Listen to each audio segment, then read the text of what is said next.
your project may not look, or your environment might not look like my environment. It might not have this thing. When you first open Photoshop, when you first open Illustrator, it might be in the Essential mode, which might look like that. Yes? Okay. If you can, go ahead and open up this area and say Essentials Classic. It'll give you a little bit more different of palette that you can select. So if you do that, you get all these color palette as well as the stroke and all that stuff. So we'll be using this mainly. So please put your settings into the Essential Classic. So you can, once you open up the option from the option bar, the Essential Classic, think of these palettes as kind of like what you had in Rhino, right? You had the panels back here that let you toggle the layers and such. Basically the same thing. Okay. So on the top of the Illustrator are the menus. Just like the pull-down menus in many of the computer software that you used, all that stuff is basically there. Okay. On the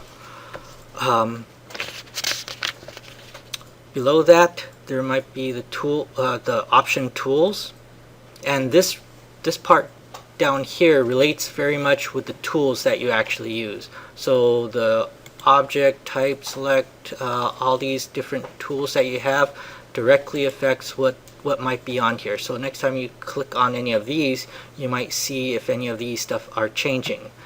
The toolbox, which are on your left hand side, are the parts that are the commands that you're going to use. Unlike Rhino, unlike AutoCAD, you will not have an option to type in your commands. So that's a little bit hunt and peck for me a lot of times. Okay, but as soon as you start getting used to what all these tools are, it should be a little bit easier. A lot of time when I refer to these tools, I might say the column A, which is on the far left side, and column B. So if I say use the square tool or use the shape tool, rectangle tool, I might say column A 1, 2, 3, 4, 5. So A5, right? So just keep in mind this is how I might be referring to some of these tools, because like I said, it's kind of, it won't let you type in the command. Okay.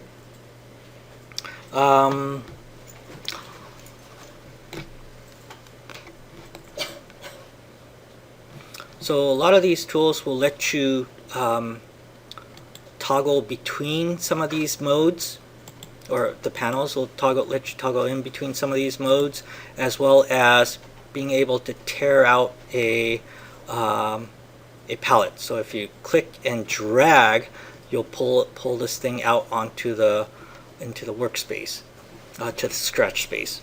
But normally I usually just keep everything in the panel to keep it organized, so I know where everything is all the time. If you feel comfortable about taking this and making it into a tear off that floats independently on your workspace, that's up to you. Okay, but the palettes will let you do that.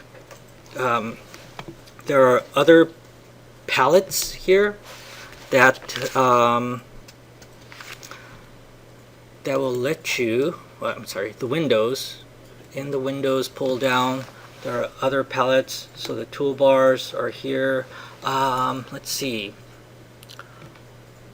So if you want to use something like the gradient tools, notice that the gradient tool popped up. Okay, I guess this is already on here, so that's why it'll pop up. But let's see what's not here yet. So the navigator, that's a good one. Why don't we put the navigator on, or to put it, select that, and notice that this little box came up. Okay, so we'll keep that on the side for now because we'll be using that navigation next. Know that we have the pull down menus, the tool options right below that, and the toolbox here, and the palettes over here. That'll help you with the finding of things.